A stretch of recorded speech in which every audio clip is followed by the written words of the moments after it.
Muy buenos días a todos. Estamos dando inicio al comité GSC correspondiente al 13 de marzo de 2018. En datos económicos, confirmación de inflación de España con corte al mes de febrero, equivalente al 1.1% para los últimos 12 meses. Aquí no hay cambios significativos.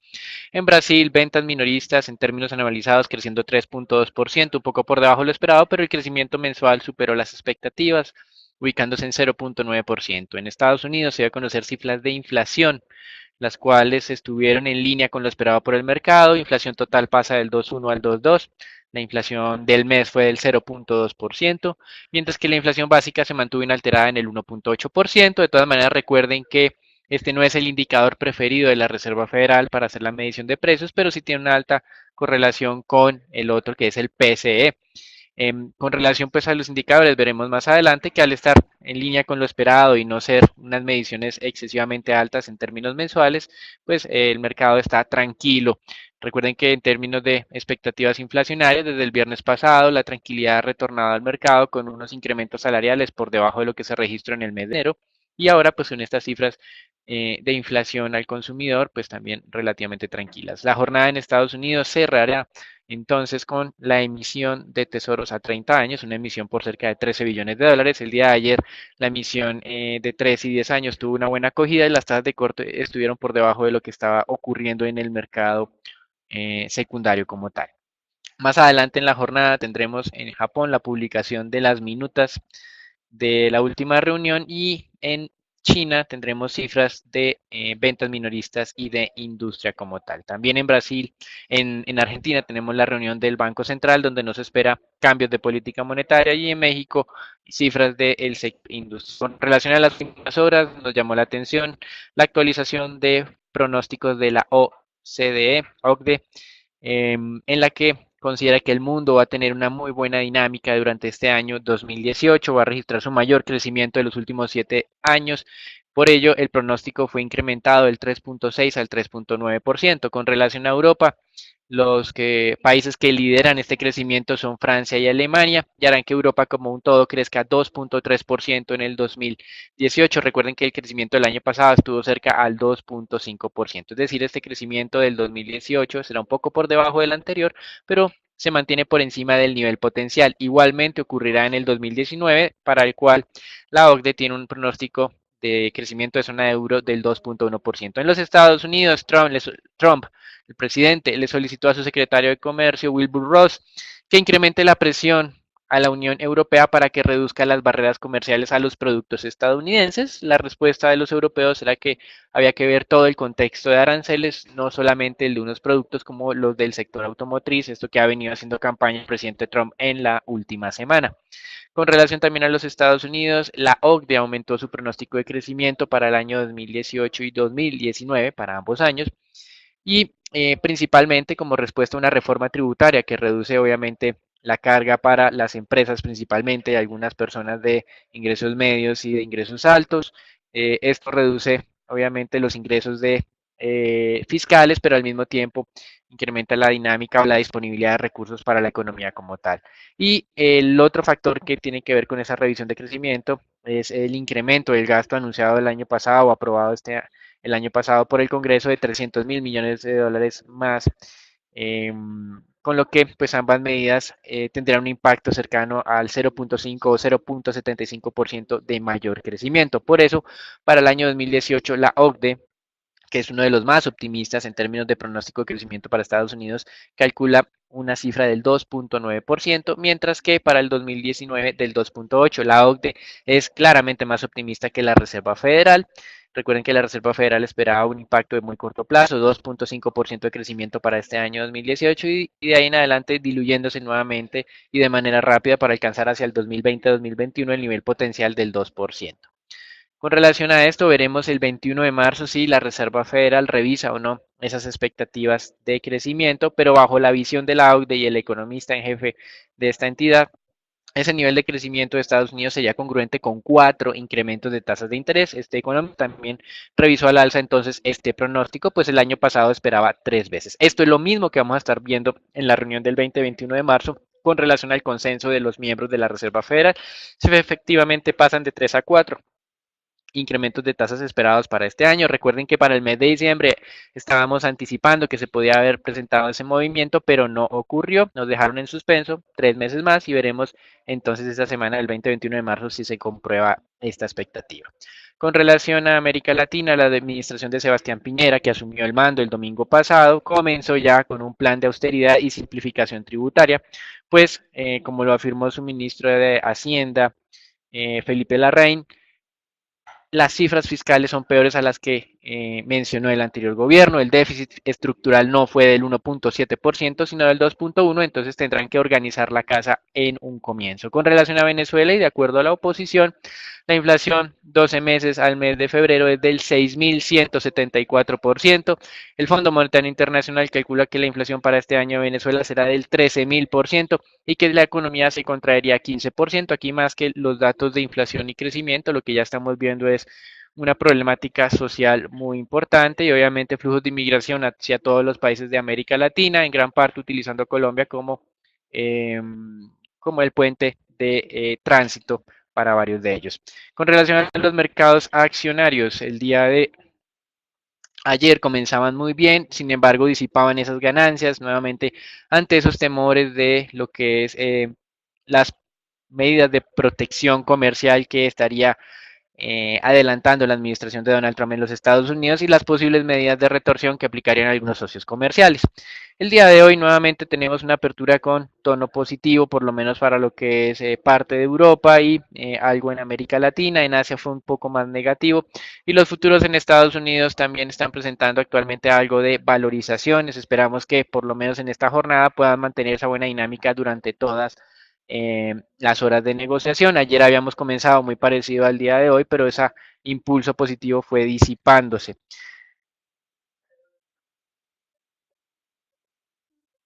Con relación a mercados de América Latina, el día de ayer el Bovespa se valorizó el 0.6%. Se conoció que una compañía holandesa estaba interesada en adquirir la firma brasileña Fibria, lo cual alcanzó a impulsar la acción más de un 3%. El MSCI en general el día de ayer tuvo una valorización del 1%. Y en noticias corporativas nos ha llamado la atención el veto o la prohibición de la administración Trump a la compra que quería hacer Broadcom de Qualcomm. Recuerden que esta adquisición se ha intentado en varias ocasiones, pero solo hasta ahora el Departamento de Justicia de los Estados Unidos y el presidente de los Estados Unidos informaron que este tipo de adquisición no era deseable por términos de seguridad nacional. Broadcom fue fundada en los Estados Unidos, pero actualmente tiene su, digamos, domicilio principal en Singapur. Y el día viernes, como manifestábamos en el comité de ayer, pues había especulaciones sobre el reemplazo en la presidencia de Goldman Sachs, donde saldría Lloyd Blankfein. Sin embargo, acá, pues el día viernes había desestimado estos rumores, pero ayer ya se estaba confirmando que David Solomon, quien figuraba dentro de las cabezas de la compañía, será el próximo o sería el más opcionado para ser el próximo presidente de Goldman Sachs. Lloyd asumió la dirección de Goldman Sachs cerca del año 2006 cuando salía Hank Paulson a la Secretaría del Tesoro de los Estados Unidos, antes obviamente de que estallara todos estos temas de la crisis inmobiliaria y la afectación sobre todo el sistema financiero.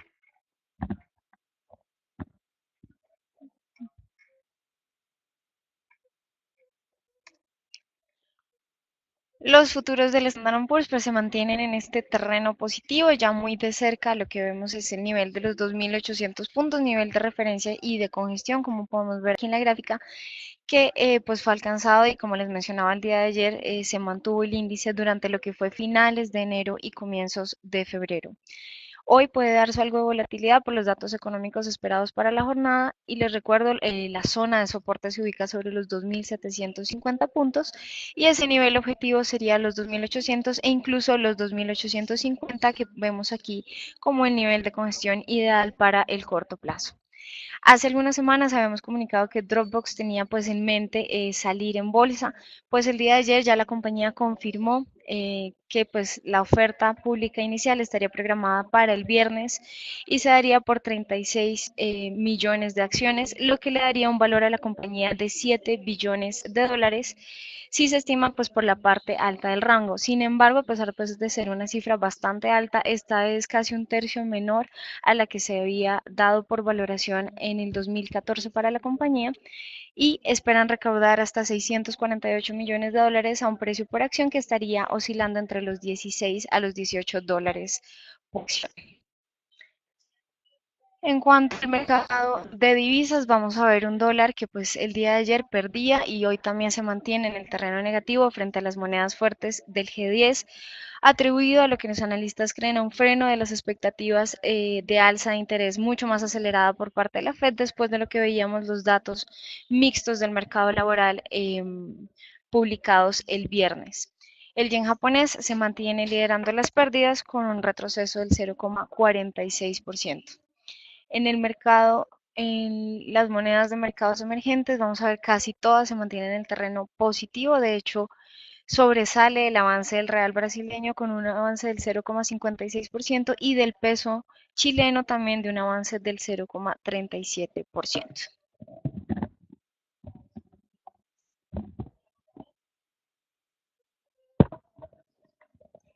Gracias, Natalia. Con relación al mercado petrolero, el día de ayer nuevamente los inversionistas le ponían mucha atención a lo que son los niveles de producción de los Estados Unidos. La Agencia de Información de Energía de este país calcula que la producción de marzo de este año incrementará en 105.000 barriles, la de abril en 131.000 barriles y por lo tanto la producción de crudo de esquisto en los Estados Unidos se estaría acercando a los 6.95 millones de barriles día.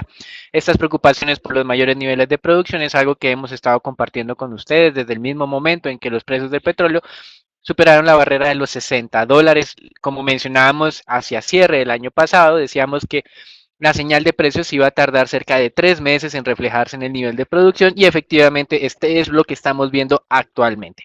Por eso el día de ayer hubo unos descensos en los precios del petróleo que a pesar de la tranquilidad del día de hoy de los mercados, como lo mostrábamos en temas accionarios o en el tema de divisas, no está siendo suficiente para tratar de frenar un poco ese descenso de los precios internacionales del petróleo. Hoy como veremos más adelante con Natalia, pues vemos algo de descensos adicionales y todo nuevamente con la advertencia que habíamos hecho ya hace varias semanas de que estas señales de precios incrementarían entonces la producción estadounidense a nuevos máximos. Recuerden lo que hemos mencionado también las últimas semanas, la proyección para cierre de año es que en Estados Unidos la producción alcance los 11 millones de barriles y que de aquí al 2023, si tuviera razón la Agencia de Información de Energía, la producción de Estados Unidos no sería de 13, sino de 17 millones de barriles, haciéndolo casi o prácticamente autosuficiente en este mercado.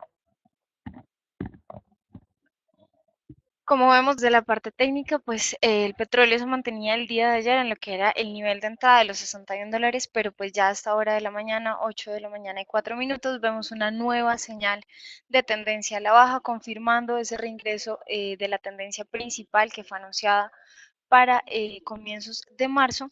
Y les recuerdo que aunque se ha visto algo de congestión en este canal, pues esta nueva señal nos da luces de lo que podría ser una tendencia negativa para el corto plazo, con un soporte que estaría sobre los 60 dólares y una resistencia que está aquí marcada en la gráfica en el nivel de los 62 dólares con 29 centavos.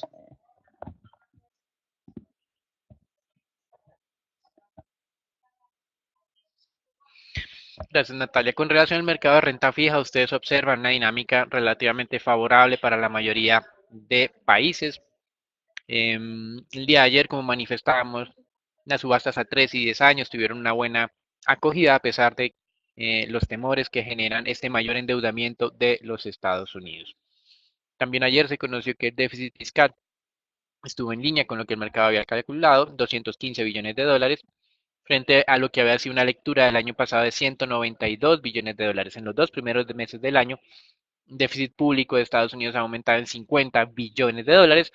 Primero por, obviamente, esos recortes tributarios que ajustaron los ingresos en un 10% a la baja y por esos mayores gastos aprobados por el Congreso de los Estados Unidos que los incrementaron en un 2%. Hoy, como mencionamos, se esperaban los datos de inflación en Estados Unidos, los cuales salieron en línea con lo esperado por el mercado y vamos a presentar cómo se han venido comportando las tasas desde ese momento. Ya han pasado cerca de unos 30 o 35 minutos de haber conocido esa información de precios en línea con lo que el mercado había anticipado y ustedes pueden ver que lo que se ha presentado es un descenso de las tasas o de la rentabilidad exigida. No hay presiones entonces o no hay tensiones en el mercado, por lo menos por estas jornadas, y eso ha facilitado que las tasas de tesoros desciendan, dando algo de respiro a la renta fija internacional. El día de ayer se ocurrió la emisión de unos bonos del Banco Itaú en los mercados internacionales por cerca de 750 millones de dólares y un cupón del 6,5%. Son los bonos perpetuos.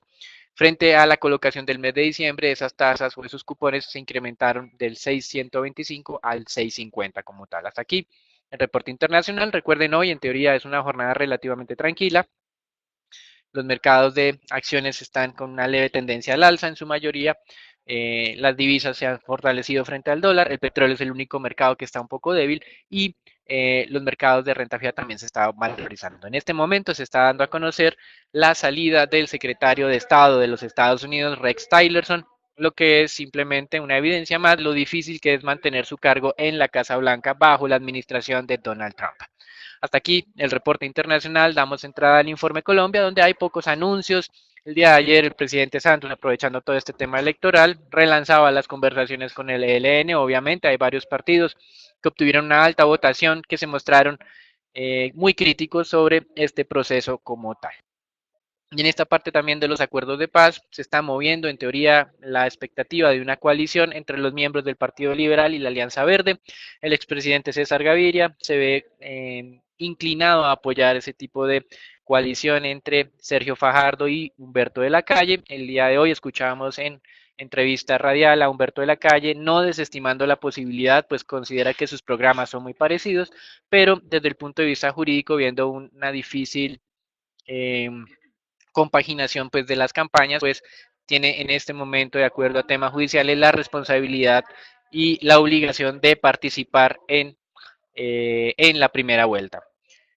Hasta aquí los informes generales. Les damos la entrada a Natalia con toda la parte corporativa de deuda pública y de dólar en Colombia.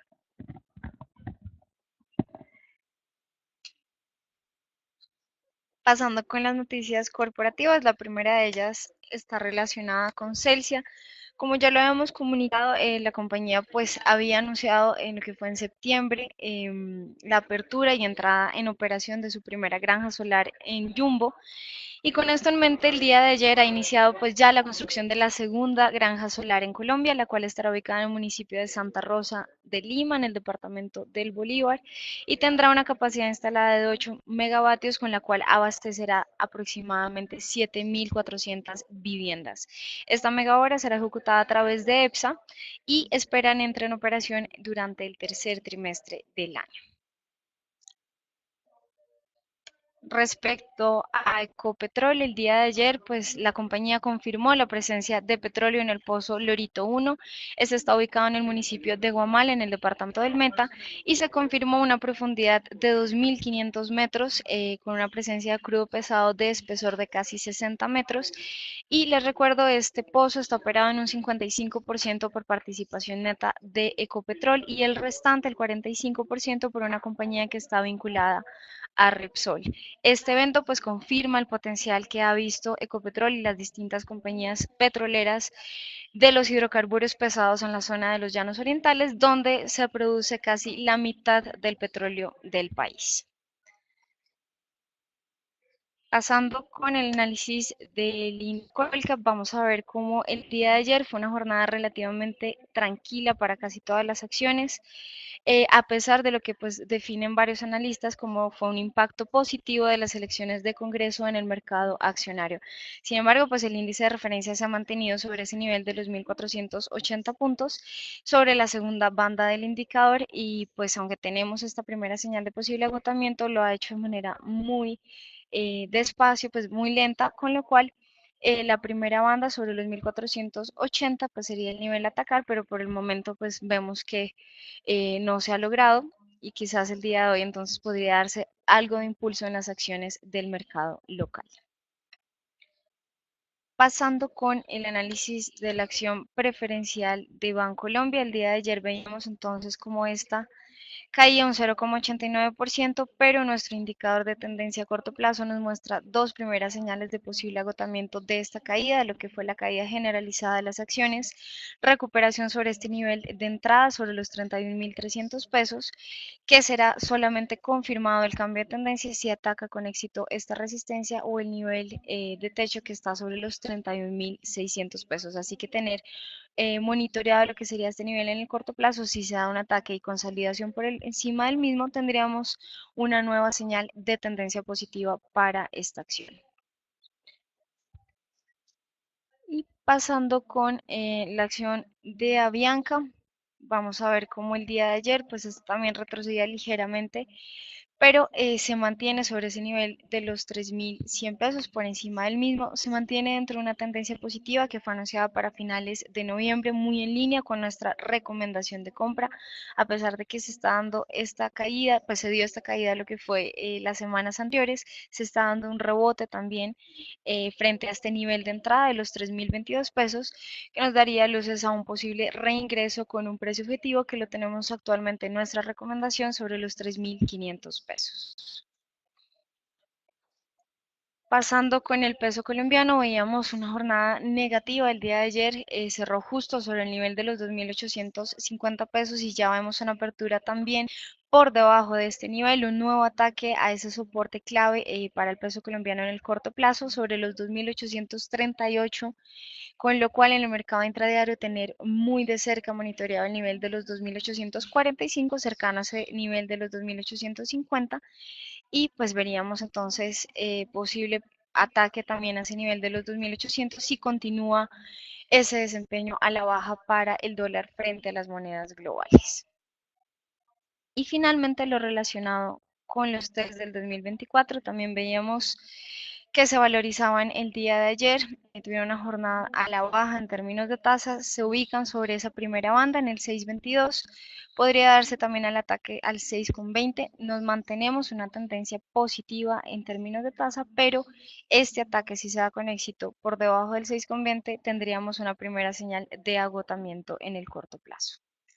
Aquí damos por finalizado el comité del día de hoy. Les recordamos conectarse todos los días por redes sociales. Feliz día para todos.